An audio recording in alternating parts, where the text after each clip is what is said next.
West ইন্ডিজকে 10 উইকেটে হারালো বাংলাদেশের মেয়েরা। অনূর্ধ্ব-19 নারী টি-20 বিশ্বকাপে ওয়েস্ট ইন্ডিজকে 10 উইকেটে হারিয়েছে বাংলাদেশ। আবারও রাজশাহীর চেক বাউন্সের অভিযোগ।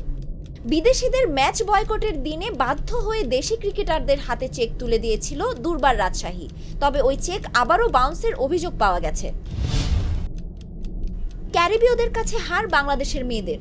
3 ম্যাচ সিরিজের প্রথম টি-20তে সেন্ট কিটসের ক্যারিবীয় মেয়েদের কাছে 8 উইকেটে হেরেছে নিগার সুলতানা জ্যোতির দল।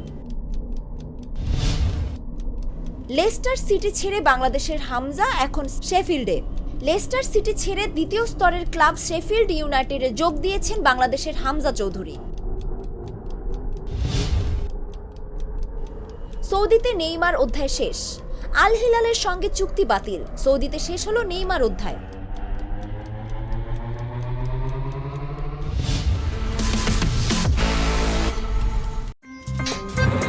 আমার একটা স্মার্ট সিদ্ধান্তে 25% গ্যাসের খরচ কমেছে। ভাবছেন কিভাবে?